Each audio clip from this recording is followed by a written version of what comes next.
नमस्कार, मैं सी Kumar tricky chess classes से आप सबों का हार्दिक स्वागत करता हूं। तो चलिए आज हम लाए हैं महत्वपूर्ण क्वेश्चन इंपॉर्टेंट कर्क रेखा के बारे में कि कर्क रेखा, इसके अलावा हम लोग भी चर्चा करेंगे और भी अन्य महत्वपूर्ण क्वेश्चन जो कि एग्जाम में पूछे जाते हैं, जैसे मकर रेखा, विषुवत रेखा, आर्कटिक वृत्त, अंटार्कटिका वृत्त या इससे रिलेटेड और भी अन्य महत्वपूर्ण क्वेश्चन के बारे में चर्चा करेंगे और हम बात करेंगे। इससे पहले लास्ट में अंतिम में कल के वीडियो में अंतिम क्वेश्चन दिया गया था, उसका आंसर के बारे में भी चर्चा करेंगे क्या क्या है, और अंत में आपको एक अंतिम इंटरेस्टिंग क्वेश्चन भी दिया जाएगा। जिनको पता होगा वो कमेंट बॉक्स में उनका आंसर लिखेंगे और जिनका सही जवाब होगा उनका नाम लिया जाएगा, यानी उन्हें बोला जाएगा कि देखेंगे कि कौन कौन जो है इनका सही जवाब दिया। आइए बात करते हैं कर्क रेखा। तो आज के लिए महत्वपूर्ण ट्रिक है इम्पोर्टेंट कि कर्क रेखा पर स्थित भारत के कितने राज्य हैं। तो कर्क रेखा पर स्थित भारत के 8 राज्य हैं, जैसा कि सबको पता होगा।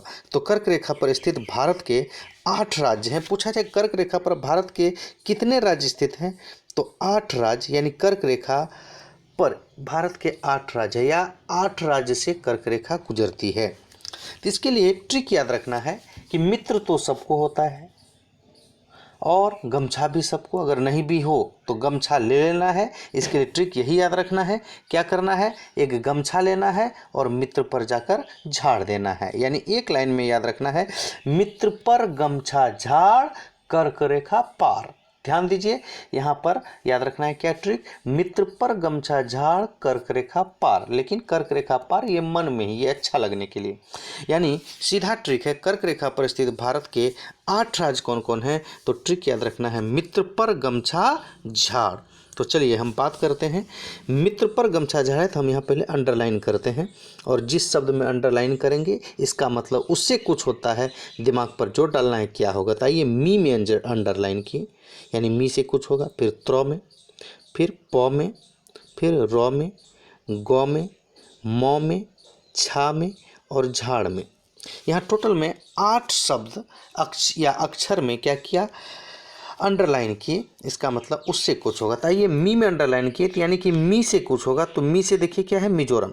तो मी में अंडरलाइन किए तो दिमाग पर जोर डालना है मी से, ऐसा कौन राज्य है जो मी से शुरू होता है। तो मी से होता है मिजोरम, त्र से त्रिपुरा, प से पश्चिम बंगाल, प से पश्चिम बंगाल, र से राजस्थान, ग से गुजरात, म से ध्यान दिया जाए, कभी कभी यहाँ पर म से महाराष्ट्र हो जाता है, लेकिन नहीं, म से होगा यहाँ क्या, मध्य प्रदेश, छा से छत्तीसगढ़ और झाड़ से होता है झारखंड। क्या होता है, झाड़ से झारखंड। तो ये 8 राज्य है मित्रों। कर्क रेखा पर पूछा जाए स्थित 8 राज्य कौन कौन है, तो ट्रिक याद रखिए, मित्र पर गमछा झाड़। तो मी से मिजोरम, त्र से त्रिपुरा, प से पश्चिम बंगाल और र से राजस्थान, ग से गुजरात, म से मध्य प्रदेश, छा से छत्तीसगढ़ और झाड़ से झारखंड। लेकिन यहाँ कभी कभी याद किया हुआ भी 2 राज्य में कन्फ्यूजन हो जाता है, गड़बड़ हो जाता है। एक है पहला, प से कभी कभी दिमाग में पंजाब आ जाएगा, ध्यान दिया जाए, प से पंजाब नहीं, प से पश्चिम बंगाल होता है, प अंशवा से पंजाब होता है। तो यहाँ पर याद रखिएगा प से पश्चिम बंगाल। और एक कन्फ्यूजन होता है म से कभी कभी महाराष्ट्र होता है, नहीं, महा से महाराष्ट्र होगा या महान से महाराष्ट्र। तो यहाँ पर म से याद रखना है क्या, मध्य प्रदेश। तो ये कर्क रेखा पर भारत के 8 राज्य स्थित हैं। आइए हम लोग बात करते हैं कर्क रेखा किसको कहते हैं।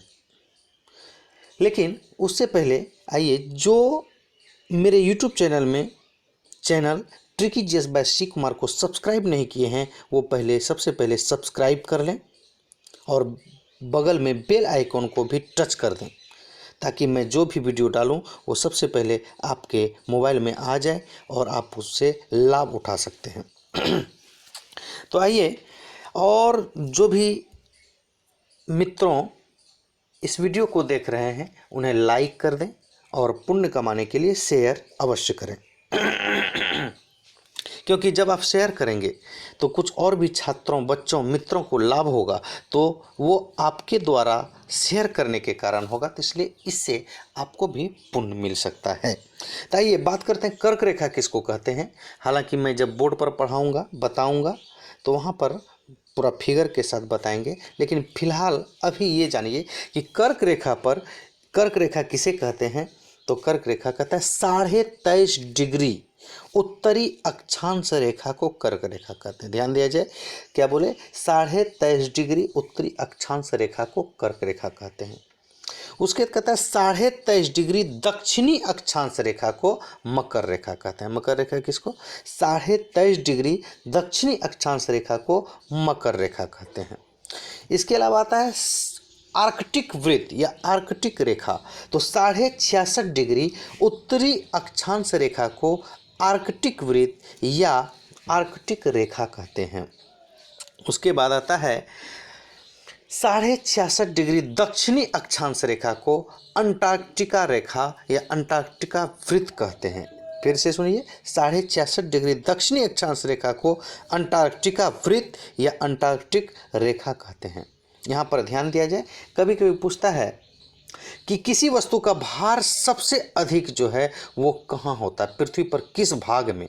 तो ध्यान दिया जाए, तो याद रखना है सबसे अधिक जो है किसी वस्तु का भार जो है वो पृथ्वी के ध्रुव पर होता है। और विषुवत रेखा किसको कहेंगे, तो विषुवत रेखा जो है आपका यानी 0 डिग्री अक्षांश रेखा को हम क्या कहते हैं, विषुवत रेखा कहते हैं। तो कहता है किसी वस्तु का भार सबसे अधिक जो होता है वो ध्रुव पर, और किसी वस्तु का भार सबसे कम जो होता है पृथ्वी के किस भाग पर, तो पृथ्वी के विषुवत रेखा पर होता है। कभी कभी ऐसा भी पूछता है, जब किसी वस्तु को पृथ्वी के ध्रुव से विषुवत रेखा की ओर ले जाते हैं तो उसके भार में क्या परिवर्तन होगा, तो उसका भार क्या होगा, क्रमशः बढ़ते जाएगा, यानी ध्रुव में सबसे कम और जैसे जैसे विषुवत रेखा की ओर चलेंगे उसका भार बढ़ते जाएगा। यहाँ ध्यान दीजिए ये बात भी कि कहता है कि ये भार में परिवर्तन आखिर किसके कारण होता है। तो कहता है छोटी जी, जैसा कि आप लोगों को भी पता होगा कि छोटी जी यानी स्मॉल जी का पृथ्वी की सतह पर मान जो होता है कितना, 9.8 मीटर पर सेकेंड स्क्वायर, 9.8 मीटर पर सेकेंड स्क्वायर। तो कहता है किसी वस्तु का भार पृथ्वी पर जो डिपेंड करता है वो वहाँ के छोटी जी के मान पर डिपेंड करता है, यानी छोटी जी का मान यदि बढ़ेगा तो भार भी उस वस्तु का क्या होगा, बढ़ेगा। तो कहता है चूंकि छोटी जी का मान सबसे कम जो होता है वो विषुवत रेखा पर, इसलिए किसी वस्तु का भार सबसे कम विषुवत रेखा पर होता है। छोटी जी का मान ध्रुव पर सबसे अधिक होता है, इसलिए किसी वस्तु का भार भी ध्रुव पर सबसे अधिक होगा। छोटी जी का मान केंद्र पर 0 होता है, इसलिए किसी वस्तु का भार भी केंद्र पर, पृथ्वी के केंद्र पर क्या होगा, 0 होगा। कहता है किसी वस्तु को जब चंद्रमा पर लेकर जाते हैं पृथ्वी से, तो वहाँ पर जो है पृथ्वी की अपेक्षा उसका भार क्या होता है, घट जाता है। कितना, 1/6 हो जाता है। अर्थात किसी वस्तु का भार पृथ्वी पर 6 kg है तो चंद्रमा पर उसका भार 1 kg हो जाएगा, यानी 6 का 1/6।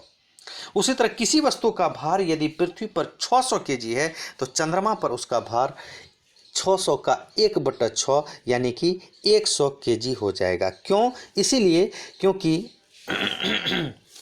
चंद्रमा पर छोटी जी का मान पृथ्वी पर छोटी जी के मान का 1/6 होता है।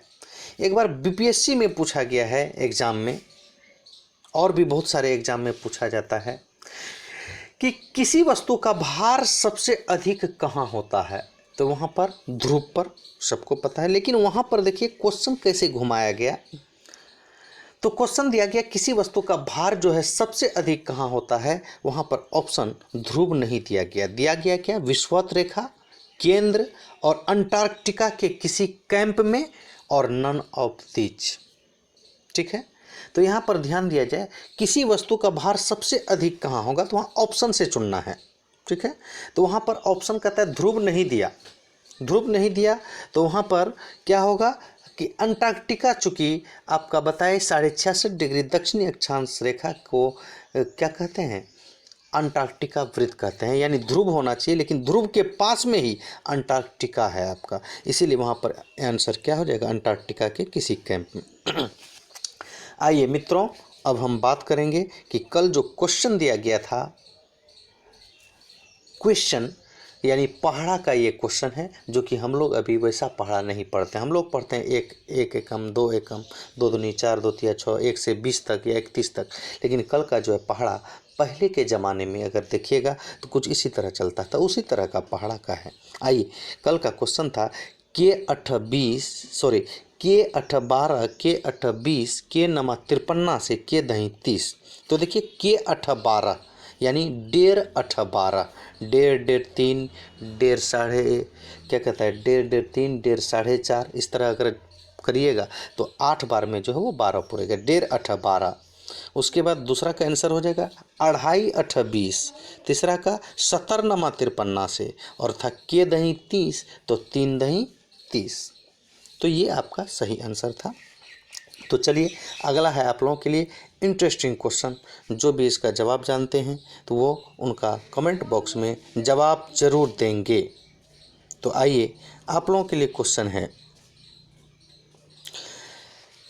कि जीवद्रव्य में, मानव के जीवद्रव्य में अकार्बनिक और कार्बनिक पदार्थों का अनुपात कितना होता है। फिर से सुना जाए, जीवद्रव्य यानी प्रोटोप्लाज्म, जीवद्रव्य यानी प्रोटोप्लाज्म में अकार्बनिक और कार्बनिक पदार्थों का अनुपात कितना होता है।